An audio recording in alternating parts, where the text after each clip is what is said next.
Hello दोस्तों, स्वागत है आपका अपने चैनल जेएम स्टडिंग पर। आज की इस वीडियो में हम बात करेंगे BA program 5th semester GE Hindi जनपदीय साहित्य के इम्पोर्टेंट क्वेश्चन के आंसर के ऊपर। तो क्वेश्चन क्या है आपका, जनपदीय साहित्य की अवधारणा को स्पष्ट करते हुए इसके विविध रूपों का परिचय दीजिए। तो सबसे पहले हम इसमें ये जानेंगे कि जो ये जनपद साहित्य है ये क्या है। ठीक है, तो देखिए, जनपदीय साहित्य वह रचना या जन अभिव्यक्ति है जिसका कोई रचनाकार ज्ञात नहीं होता। क्या बोलना चाह रहे हैं कि जनपदीय साहित्य क्या है? एक रचना है, एक जन अभिव्यक्ति है जिसका हमें रचनाकार ज्ञात नहीं होता।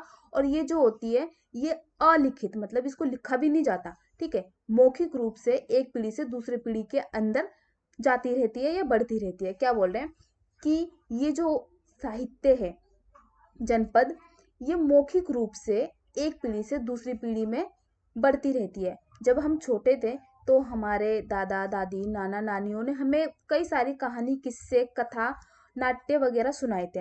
अब हम क्या करते हैं, उन नाट्य को अपनी पीढ़ी के अंदर भरते चले जाते हैं। ठीक है, तो ये यहाँ पर यही कहने का तात्पर्य है कि ये जो साहित्य है जनपदीय, ये मौखिक परंपरा है जो एक पीढ़ी से दूसरी पीढ़ी में बढ़ती चली जाती है।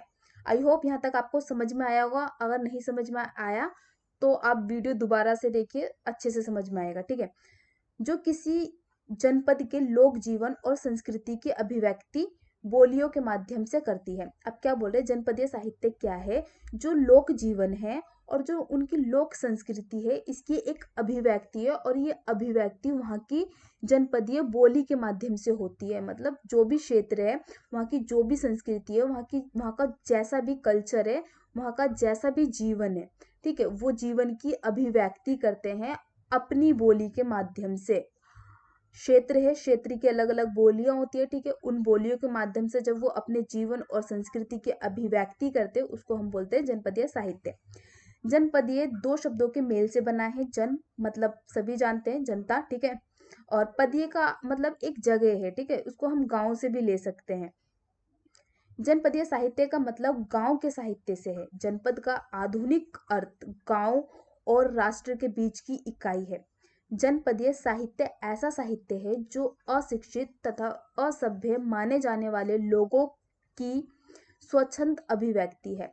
अब क्या बोल रहे हैं कि जनपदीय साहित्य क्या है? एक ऐसा साहित्य है जिसमें हमें शिक्षा की जरूरत नहीं होती, जिसमें हमें असभ्य बनने की भी जरूरत नहीं होती। ठीक है, ये तो नॉर्मली जो लोग होते हैं उनकी स्वच्छंद अभिव्यक्ति है। वहाँ का जीवन कैसा चल रहा है, ठीक है, उन्होंने अपने क्या करी, लोकगीत बना दी। एक पंक्ति किसी ने गाई, दूसरी पंक्ति उसमें किसी और ने जोड़ दी, तीसरी पंक्ति किसी और ने जोड़ दी, तो वो गीत बन गया। ठीक है, तो जैसा भी है, नॉर्मल सी लाइफ है। जो गांव के लोग हैं उनको शिक्षा की जरूरत नहीं है, बस क्या है, उन्होंने बोला और उसी को धीरे धीरे अपनी आने वाली पीढ़ियों में भर दिया।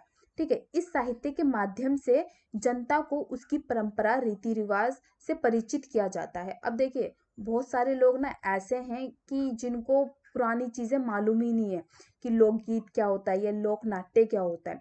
तो जनपदीय साहित्य जो है, इसके माध्यम से क्या किया जा रहा है, जो पुरानी परंपरा है, जो रीति रिवाज है, इनसे जनता को परिचित किया जा रहा है। ठीक है, और जो ये रीति रिवाज है ना, ये लिखित रूप में नहीं है और ना ही पहले से लिखित रूप में थे, मौखिक रूप में थे ये। ठीक है, और मौखिक रूप से ही क्या किया गया, इसको एक से दूसरी तरफ हस्तांतरित किया गया। मतलब एक पीढ़ी से दूसरी पीढ़ी में इसको भरा गया। आज भी हम बहुत सारी ऐसी चीजें देखते हैं, जैसे माताएं व्रत रखती है ना बच्चों के लिए, तो क्या वो व्रत कहीं लिखा था? नहीं, दादी ने बताया कि ऐसे ऐसी कथा है और उसके पीछे ये है। या आप देखते हैं करवा चौथ का व्रत होता है, ठीक है, उसकी भी एक कथा है। वो भी कहीं ना कहीं यथार्थवाद पर स्थित है। ठीक है, जो करवा चौथ की कथा है यथार्थवाद पर है, मतलब वास्तविकता पर है। तो वो क्या हुआ, धीरे धीरे मौखिक रूप में हस्तांतरित हुआ। और ये क्या है, एक तरफ से हमारे रीति रिवाज त्योहारों में आता है, परंपरा में आता है। ठीक है, तो क्या कर रहे हैं कि जनपदीय जो साहित्य है, इसके माध्यम से जो भी हमारे पुराने रीति रिवाज त्योहार परंपरा संस्कृति, इन सब के बारे में हमें बताया जा रहा है। जनपदीय साहित्य सामान्यतः मौखिक साहित्य ही रहा है। जो जनपदीय साहित्य है, ये क्या बोल रहे हैं कि ये मौखिक साहित्य रहा है, क्योंकि हम क्या करते हैं कि दूसरे बंदे को क्या बोलते हैं, मौखिक रूप से उसको हम समझाते हैं दूसरे बंदे को। हमारे दादा दादी नाना नानी के बाद हमारे माता पिता जो होते हैं हमें उनकी कहानियां बताते हैं, ठीक है। तो वो क्या हुई, एक मुख से दूसरे मुख पर आई, दूसरे मुख से तीसरे मुख पर आई, तो इसीलिए बोल रहे कि ये मौखिक रूप से हस्तांतरित किया जाता है। परंतु अब शिक्षा और छपाई के कारण लोक साहित्य संग्रह के रूप में उपलब्ध है। लेकिन क्या बोल रहे हैं, अब जब हमने विकास किया तो हमारे पास शिक्षा आई, ठीक है, हमारे पास छपाई की मशीनें आई, तो इसीलिए कह रहे अब जो भी पहले मौखिक रूप में था ना, अब उसको हमने क्या करा, लोक साहित्य या जनपद साहित्य के रूप में संग्रहण कर लिया। कि अगर कोई मुख्य के द्वारा हस्तांतरित नहीं कर पा रहा है तो वो किताबों के द्वारा अपनी परंपरा, रीति रिवाज, त्योहार वगैरह पढ़ सकता है, उनके बारे में जान सकता है। जनपदीय साहित्य एक जन समूह द्वारा रचा जाता है। जन समूह जो भावनाएं, रीति रिवाज, धार्मिक परंपरा, व्यवहार, प्रेम, विश्वास, वात्सल्य, भय आदि की भावनाएं होती है, उनकी सामूहिक अभिव्यक्ति गीत या कथा के रूप में होती है। आज भी देखते हैं हम बहुत सारे जगहों पर जब बच्चा होता है या मुंडन होता है, ठीक है, उसमें भी गीत गाए जाते हैं। जैसे बच्चा होने पर सोहर गीत गाया जाता है, कजरी गीत गाया जाता है, ठीक है। तो बहुत सारे गीत गाए जाते हैं। अब ये ऐसा तो नहीं होता कि गीत सिर्फ एक ही लोग गाता है, एक ही बंदा गाता है, नहीं। इसमें क्या होता है, जन समूह, जैसे यहाँ पर बोला है ना, जन समूह। अब जैसे हम शादी ब्याहों में देखते हैं क्या, शादी होने से पहले शादी के गीत गाए जाते हैं, जिसे हम विवाह गीत बोलते हैं। तो उसमें एक बंदा नहीं गाता गीत, उसमें क्या होता है, बहुत सारे लोग गाते हैं गीत, ठीक है। तो वो गीत क्या है, वो जनपदीय साहित्य है, जिसके माध्यम से हमें हमारी पुरानी चीजों के बारे में पता चल रहा है, ठीक है। तो जनपदीय साहित्य के माध्यम से क्या किया जा रहा है, जो रीति रिवाज है, जो धार्मिक परंपराएं है, जो व्यवहार है, जो प्रेम, विश्वास, वात्सल्य है, इन सब की जो भावना है, सामूहिक रूप से व्यक्त की जा रही है। किसके माध्यम से, गीत, कथा, नाट्य, इन सब के माध्यम से व्यक्त की जा रही है, ठीक है। किसी एक ने एक पंक्ति बनाई, ठीक है, दूसरे ने उसमें एक पंक्ति और जोड़ दी, तीसरे ने उसमें एक पंक्ति और जोड़ दी, धीरे धीरे क्या बन गया, गीत बन गया।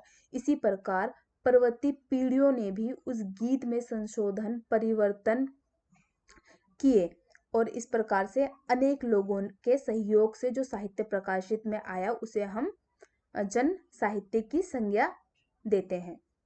जनपदीय साहित्य का कार्य, ये वाली लाइन आपको समझ में आई होगी कि एक ने लाइन जोड़ी, दूसरे ने उसमें और जोड़ी, तीसरे ने उसमें और जोड़ी थी, तो वो क्या बन गया, गीत बन गया। अब इस गीत, इसी प्रकार से क्या होता है, पीढ़ी दर पीढ़ी ये गीतें क्या होती है, हस्तांतरित होती रहती है। हमारी बहुत पुरानी गीतें हैं, ठीक है, जिनके बारे में शायद आज की पीढ़ी जानती भी नहीं होगी, और जो हमारे बुजुर्ग लोग हैं उनको भी उतना नहीं मालूम होगा, क्योंकि बहुत ज़्यादा पुरानी हो जाती है कुछ। तो वो सब क्या होती है, मुंह के द्वारा एक दूसरे में भरी जाती है। जनपदीय साहित्य का कार्य महज लोकगीत, लोक कथाओं और लोक कहावतों के संकलन का कार्य नहीं है, बल्कि अब क्या बोले, जो जनपदीय साहित्य के अंदर ही ना क्या किया जाता है, लोकगीत, लोक कथाओं, लोक कहावतों, लोक नाट्य, इन सबको क्या कर दिया जाता है, इसके अंदर भर दिया जाता है। तो ये बोल रहे कि ये सिर्फ यही नहीं है, इसका काम सिर्फ यही नहीं है, इसका काम और क्या है, जो अनादि काल से अनंत काल मानव की यात्रा चली आ रही है, उसमें कहाँ गिरा, कहाँ खड़ा हुआ, कहाँ आगे बढ़ा, इसकी सबकी खोज व शोध व अध्ययन का कार्य है। क्या बोल रहे हैं कि अनादि, पता नहीं जब से हमारा जीवन अस्तित्व में आया तब से लेकर अनंत काल तक जो भी चीजें चली आई, जितनी भी यात्रा मानव के जीवन में आई, ठीक है, उसमें वो किस प्रकार से खड़ा हुआ, किस प्रकार से गिरा, कैसे वो आगे बढ़ा, उन सब का शोध व अध्ययन करके जनपदीय साहित्य में लिखना होता है। अब देखिए, जो हजारी प्रसाद द्विवेदी जी हैं, पंडित हजारी प्रसाद द्विवेदी जी हैं, ये क्या बोलते हैं, इनके अनुसार लोक शब्द, अब यहाँ से लोक में कंफ्यूज मत हो जाना, ये जन ही है, ठीक है। शब्द का अर्थ जनमत या ग्राम में नहीं है, बल्कि नगरों और शहरों में फैली हुई वह समूची जनता है, जिसके व्यवहारिक ज्ञान का आधार पोथियां नहीं है। ये क्या बोलते हैं कि जो लोक शब्द है उसका अर्थ सिर्फ जनपद या ग्राम में नहीं है, ग्रामीण नहीं है, ये क्या है, नगरों और शहरों में फैली हुई वह समूची जनता है, जिसका व्यवहारिक ज्ञान का आधार पोथिया नहीं है। मतलब जो शहर में रहते हैं और जो ग्राम गांव में रहते हैं, ठीक है, उनमें जो व्यवहारिक ज्ञान है वो उनकी पीढ़ियों से आया है, ना कि पोथियों से आए। पोथियां यहाँ पर, पोथियों का मतलब है किताबें, ठीक है, किताबों या इंटरनेट वगैरह के ज्ञान से उनका ज्ञान में विस्तार नहीं आया। उनके ज्ञान किस माध्यम से बढ़ा? उनके पूर्वजों के माध्यम से, मौखिक साहित्य के माध्यम से। ठीक है, ये लोग नगर में परिष्कृत, रुचि संपन्न तथा सुसंस्कृत समझे जाने वाले लोगों की अपेक्षा अकृत्रिम व सरल जीवन जीते हैं। अब कृत्रिम का मतलब सभी समझते होंगे, जो बनावटी होता है। ठीक है, तो ये क्या बोल रहे, ये ऐसे लोग हैं जिनके अंदर जो ज्ञान है वो उनके पूर्वजों से आया है, ना कि किताबों इंटरनेट की वजह से। वो अपनी चीजों को समझते आए हैं, उसके वजह से उनके अंदर ज्ञान आया है। ये लोग ऐसे हैं जो अकृत्रिम मतलब बनावटी दुनिया में नहीं जीते। इनके अंदर जो है वो रियलिटी है। ठीक है, और ये सरल जीवन व्यतीत करते हैं। ये कौन बोलते हैं आपके? ये बोलते हैं हजारी प्रसाद द्विवेदी जी। नेक्स्ट है आपका डॉक्टर वासुदेव शरण अग्रवाल। लोक हमारे जीवन का महासमुद्र है। जो जनता है वो हमारे जीवन की महासमुद्र है। उसमें भूत भविष्य वर्तमान सभी कुछ संचित रहता है। जनता के अंदर ना भूत भी रहता है, भविष्य भी रहता है, सब कुछ रहता है। ठीक है, और जो प्रेजेंट में चल रहा है वो भी रहता है। अब भूत कैसे रहेगा, मतलब जो अतीत है आपका वो कैसे रहेगा? एक जनता है, इसने इसको दिया ज्ञान। ठीक है, इसने क्या करा, अपनी संतान को दिया, इसने अपनी संतान को दिया। ठीक है, तो भूत भी उनके अंदर जिंदा रहता है, भविष्य भी रहता है और वर्तमान तो रहता ही है। डॉक्टर श्याम परमार। आधुनिक साहित्य की नवीन प्रवृत्तियों में लोक का प्रयोग गीत, वार्ता, कथा, संगीत, साहित्य आदि से मुक्त होकर साधारण समाज जिसमें पूर्व संचित परंपरा, भावना, विश्वास, आदर सुरक्षित है। ये क्या बोलते हैं? आधुनिक साहित्य की नवीन प्रवृत्तियों में, जो आधुनिक साहित्य है उसमें कुछ नई प्रवृत्तियां हैं। लोक का प्रयोग किस माध्यम में किया जाता है? गीत, वार्ता, कथा, संगीत, साहित्य से युक्त होकर मतलब जुड़कर साधारण समाज। ठीक है, पूर्व संचित परंपराएं, जो पहले की परंपराएं थी, उनकी भावनाएं, उनके विश्वास, उनका आदर्श। ठीक है, इसकी कुछ विशेषताएं, जैसे इसका रचनाकार ज्ञात नहीं होता। अब बहुत बड़े समूह ने कोई गीत बना दिया और वो गीत परंपरा बन गई। ठीक है, वो गीत क्या बन गई? परंपरा बन गई, मतलब बढ़ती रही बढ़ती रही बढ़ती रही। तो इन समूहों का नाम थोड़ी ना पता है हमें भाई, क्या नाम था? एक ने कुछ और बोल दिया, एक ने कुछ और बोल दिया, एक ने कुछ और बोल दिया। तो इसलिए क्या करे, इसका ना रचनाकार ज्ञात नहीं होता। जो भी होता है जनपदीय साहित्य के अंदर, जो भी होता है उसका रचनाकार नहीं होता।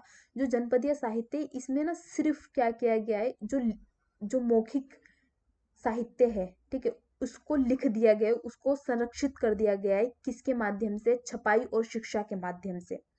मौखिक परंपरा द्वारा एक पीढ़ी से दूसरी पीढ़ी तक संक्रमित संचारित होती चली जाती है। ठीक है, जनपदीय साहित्य की रचना अनेक रचनाकारों के योगदान द्वारा अस्तित्व में आती है, अर्थात लोकमानस या जनमानस द्वारा रचित साहित्य, इस पर किसी प्रकार का नियम बंधन नहीं होती। कि इसमें ऐसा नहीं होता जैसे अनेक, जैसे निबंध होता है ना, उसमें हमें भाई जितना पूछे उतना लिखना होता है उस साहित्य में। या फिर उपन्यास होता है, उसमें भाई बहुत लंबा लिख देते हैं हम। या आपका पत्रकारिता होती है, उसको भी हमें छोटा करके लिखना होता है। तो ये क्या बोले, जनपदीय साहित्य में ना ऐसा नहीं होता कि जो रचनाकार होते हैं उनके ऊपर कोई प्रतिबंध लगाया जाता है। उनके मन में भाई जो आया उन्होंने लिख दिया और वो परंपरा में चल गई। ठीक है, इस पर किसी प्रकार का नियम बंधन नहीं होता। लोक गाथा या गीतों में अलंकार, छंद आदि की कोई स्थायी योजना नहीं होती कि हाँ भाई हमें ये लगाना ही है, बन गई तो बन गई। जनपदीय साहित्य निश्चित ही किसी जनपदीय बोली में व्यक्त है। जो जनपदीय साहित्य है वो अपनी अलग अलग बोलियों में व्यक्त है, जिस क्षेत्र की जोन सी बोली है। अब इसके रूप देखें तो पहला आ जाएगा लोकगीत। लोकगीत जनपदीय साहित्य का सबसे अधिक लोकप्रिय रूप है। इसको आप कंफ्यूज मत करना। ठीक है, जनपदीय साहित्य के विविध रूप ही हैं ये। ठीक है, यहाँ पर विविध नहीं लिखा है तो उसमें कंफ्यूज मत हो जाना। इनका प्रभाव सबसे अधिक है। लोकगीत किसी संस्कृति के मुंह बोलते चित्र है। जो लोकगीत होते ना, वो जो हमारी संस्कृति होती है उसके क्या बोले, मुंह बोलते चित्र है। मुंह से हमने बोला और हमारे आंखों के सामने उसके चित्र प्रस्तुत हो गए। तो लोकगीत भी कुछ उस प्रकार के ही होते हैं, है ना। जैसे कि श्रम गीत होता है, उसमें जो एक किसान होता है उसकी किस प्रकार से मेहनत दिखाई जाती है। विवाह गीत होता है, उसमें किस प्रकार से खुशियों का चित्र सामने आ जाता है। या फिर जब बच्चा पैदा होता है, सोहर गीत होता है, तो उसमें सभी को लिया जाता है, ननद हो आपकी या बुआ हो आपकी, ठीक है, ताई हो, चाची हो, दादा हो, दादी हो, सबके ऊपर कुछ ना कुछ कड़ियाँ बोली जाती है लोकगीत के अंदर, ठीक है। तो क्या होता है उसमें एक चित्र प्रस्तुत हो जाता है। दूसरे शब्दों में कहे तो लोकगीत संस्कृति की सीधी अभिव्यक्ति है।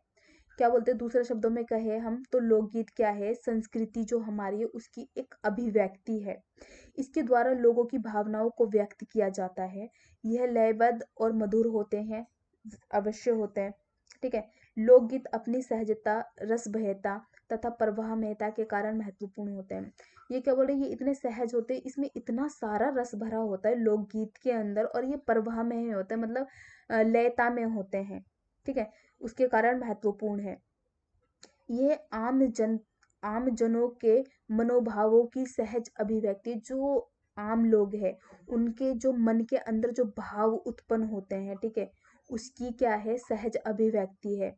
उनका सुख दुख, उनका हानि लाभ, उनका क्रोध, उनका आशीर्वाद सभी अभिव्यक्त है इसके अंदर, लोकगीत के अंदर। सुख दुख के भी लोकगीत होते हैं भाई। अब जो कजरी गीत है ना, उसमें हम सुख भी देखते हैं और कहीं कहीं पे दुख भी देखते हैं। उसमें कोई सावन के महीने में आते ही अपने पति को याद करती हैं, तो कोई पति के साथ होकर खुश होकर गीते गाती हैं, ठीक है। हानि लाभ देख सकते हैं श्रम गीत के अंदर, ठीक है। क्रोध आशीर्वाद मंगल गीत के अंदर देख सकते हैं। तो क्या बोल रहे हैं कि ये जो आम जनता है उनके मन की अनुभवों की सहज अभिव्यक्ति है, कि उनके मन के अंदर कैसा अनुभव चल रहा है, ठीक है। अब देखिए जैसे ऋतु संबंधी गीत, सोहर विवाह, सोहर में बेसिकली संतान के ऊपर गाया जाता है। विवाह गीत जो है ये आप जानते हैं शादी वगैरह में गाया जाता है। और मंगल गीत कुछ शुभ कार्य होते हैं, जैसे मुंडन हो गया बच्चे का, या जनेऊ वगैरह पहना रहे हैं, ठीक है, तो इसमें गाए जाते हैं। व्रत संबंधी गीत, रक्षाबंधन पे बहनें व्रत रखती है अपने भाई के लिए, ठीक है, तीज पर भी रखती है, यहाँ पर आप करवा चौथ भी ले सकते हैं, ठीक है, उस पे भी व्रत रखा जाता है। संस्कार गीत में आ जाएगा कटनी, जत्सर, दवनी, रोपण। और ऋतु संबंधी गीत में आ जाएगा आपका बारहमासा, होली, चैती, कजरी, ठीक है। इसमें क्या होगा, जब मौसम चेंज होगा तो गीत आते रहते हैं। होली आती है, होली पर गीत गाए जाते हैं, जैसे आपने वो वाला सुना ही होगा, नदिया के पार का गाना है, कोई ढूंढे हीरा कोई ढूंढे मोतिया, ठीक है। तो अब देखिए लोक कथा। कथा कहना और सुनना जनपदीय संस्कृति का अनिवार्य हिस्सा रहा है। लोक गीतों की तरह विभिन्न अवसरों के लिए लोक कथाओं का भी विकास हुआ। यह एक बड़ी रचना होती है। इसमें अनेक भाव होते हैं, जिसमें सारे रस भाव आ जाते हैं। अब क्या बोले कि जो लोक कथा है ना, कहना और सुनना जनपदीय संस्कृति का अनिवार्य हिस्सा है। लोक गीतों की तरह इसमें भी अवसरों के लिए लोक कथाएं विकास में आए हैं। जैसे लोकगीत जो हैं वो अवसरों पर गाए जाते हैं, ऐसी लोक कथाएं जो हैं वो भी कई अवसरों पर गाई बोली जाती है, गाई नहीं जाती, ठीक है, बोली जाती है। जैसे अभी आप करवा चौथ की कथा ले लीजिए, है ना, या सावित्री की कथा ले लीजिए, या राम की कथा ले लीजिए, ठीक है। तो ये भी क्या है, दिवाली पर जैसे राम की कथा गाई जाती है, सुनी होगी आपने, ठीक है। और दशहरा पर रावण की कथा सुनते हैं हम, रामायण के अंदर ही आते हैं, लेकिन इसके अंदर एक छोटा छोटा छोटा छोटा रूप होता है ना, पार्ट्स होते हैं, उसी में आता है वो। मनोरंजन और शिक्षा इसका प्रमुख उद्देश्य होता है कि इसका कथा का किसी घटना को याद करके उस अनुभव से सीख लेने के लिए संक्षिप्त रूप में पेश किया जाता है। जैसे हमें किसी को मोटिवेट करना होता है तो हम किसी ऐसे व्यक्ति की कथा सुना देते हैं जिसने अपने जीवन में बहुत ज़्यादा परिश्रम किया, बहुत ज़्यादा मेहनत की और फिर अपनी सफलता पर पहुंचा। तो वो जब हम बोलते हैं तो एक तरफ से हम कहानी सुनाते हैं ना, तो वो एक तरफ से कथा हो जाती है। लेकिन ऐसे ही किसी को भी हम कथा में नहीं लेकर आ सकते, कुछ प्रचलित कथा होती हैं, ठीक है, जिन्हें हम किस में देखते हैं, जनपदीय साहित्य में देखते हैं। यह कई घंटों से लेकर कई रातों की होती है। विस्तार भी इनको बड़ी बनाती है, इनका विस्तार इनको क्या करता है, बड़ा बनाता है। विभिन्न अवसरों पर व्रतों के लिए भी कथाएं मिलती है। उदाहरण, गांवों में सत्यनारायण का व्रत रखते हैं, ठीक है, सोमवार का व्रत रहते हैं, मंगलवार का व्रत रखते हैं, वीरवार की कथा होती है, ठीक है। अभी देखिए इसके कुछ उदाहरण है, जैसे आल्हा, लोरिक, ढोला मारू, और हीर रांझा की कथा तो सभी ने सुनी होगी, ठीक है। कथा के कुछ प्रकार है, जैसे वृत्त कथा, उपदेश कथा। वृत्त कथा में व्रत से संबंधित है, ठीक है। व्रत क्यों रखते हैं उससे संबंधित कथा होगी। उपदेश कथा, इसमें गुरु वगैरह की कथा आ जाएगी। पौराणिक कथा, इतिहास की कथा आ जाएगी, हरिश्चंद्र वगैरह की, ठीक है। परी कथा नॉर्मली जो दादी नानी हमें सुनाती थी बचपन में। प्रेम कथा, हीर रांझा की कथा आ जाएगी इसमें। वीर कथा, साहसपूर्ण व्यक्ति की कथा आ जाएगी इसमें। अद्भुत कथा, भाई किसी ने रच दिया, हनुमान जैसे लोगों की कथा आ जाएगी इसमें, ठीक है। भगवान, लोक तो नहीं भगवान। लोक नाट्य, लोक संवेदनाएं नाट्य रूप में संवादों के माध्यम से किसी कथा वृत्त में प्रस्तुत होकर लोक नाट्य बन जाती है। लोक संवेदनाएं, लोग जो है उनकी जो संवेदना है वो क्या करती है, नाट्य का रूप ले लेती है ना। उनके मन में भाव है, विचार है, उनकी संवेदना है, वो क्या करेगी, नाट्य का रूप लिया, ठीक है। नाट्य का रूप लेकर क्या करेगी, संवाद के माध्यम से, बातचीत के माध्यम से किसी कथा वृत्त में, किसी कहानी में, ठीक है, प्रस्तुत होकर लोक नाट्य बन जाती है। इसमें लोकगीत और लोक कथाओं के साथ साथ अभिनय कला भी शामिल होती है। बिना अभिनय मतलब बिना नाटक के नाट्य कथा कैसे कहलाएगी, ठीक है, लोक नाट्य कैसे कहलाएगी, क्योंकि उसका नाम ही नाटक है, ठीक है। तो इसमें क्या होता है, अभिनय, नकल, या फिर कह सकते हो आप नाटक, ठीक है। लोक नाट्य एक प्रमुख नृत्य और सांस्कृतिक कला का हिस्सा है जिसमें लोकगीत, नृत्य और अभिव्यक्ति के माध्यम से अपनी सांस्कृतिक धरोहर को प्रकट किया जाता है। क्या बोल रहे हैं, लोक नाट्य क्या है, नृत्य, नृत्य के माध्यम से भी भाई प्रस्तुत किया जाता है लोक नाट्य। जैसे शिव जी जब क्रोध में आते हैं तो भाई प्रस्तुत कर देते हैं अपना, है ना। और सांस्कृतिक कला है जिसमें लोक नृत्य अभिव्यक्ति के माध्यम से अपनी सांस्कृतिक धरोहर को प्रकट किया जाता है। लोक नाट्य कला का विकास ग्रामीण जीवन से जुड़ा होने के कारण स्वतः ही रहता है। लौकिक विषय जो कि जन सामान्य के जन जीवन से संबंधित होते हैं, स्वांग, ख्याल, नौटंकी, तमाशा, नाच जैसे शैलियों में प्रस्तुत किए जाते हैं। क्या, लोक नाट्य। लोक नाट्य का लोक जीवन से अत्यंत घनिष्ठ संबंध है। यही कारण है कि लोक से संबंधित उत्सवों, अवसरों तथा मांगलिक कार्यों के समय इनका अभिनय ही किया जाता है। क्या बोल रहे हैं, यही कारण है कि जब उत्सव आते हैं, ठीक है, या अवसर आते हैं, या मांगलिक अच्छे कार्य होते हैं, उन समय अभिनय के माध्यम से क्या किया जाता है, नाटक को प्रस्तुत किया जाता है। विवाह के अवसर पर अनेक जातियों में ये प्रथा है कि स्त्रियां बारात विदा हो जाने पर किसी स्वांग या सांग अभिनय प्रस्तुत करती है। क्या होता है कि शादी हो जाने के बारात चली जाती है, उसके बाद जो स्त्रियां होती है वो क्या करती है, स्वांग करती है, जिसे भोजपुरी प्रदेश में क्या कहते हैं, डोम कच कहते हैं। कुछ नाटक है, जैसे धार्मिक नाटक में आपका रामलीला आ जाएगा, ऐतिहासिक नाटक में आपका हरिश्चंद्र जी आ जाएंगे, ठीक है। नृत्य नाटक में आपका रासलीला आ जाएगा कृष्ण जी का, ठीक है। प्रेम में आ जाएगा आपकी नौटंकी, और हास्य नाटक में आ जाएगा बहुरी पिया।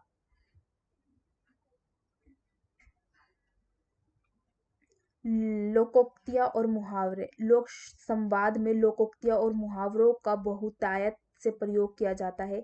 ये लोक अनुभव के ज्ञान कोश है। मुहावरे छोटे वाक्यांश होते हैं। जो मुहावरे होते हैं वो क्या होते हैं, छोटे वाक्यांश होते हैं, और लोकोक्तियां पूर्ण वाक्य होते हैं। ये पूर्ण वाक्य होता है।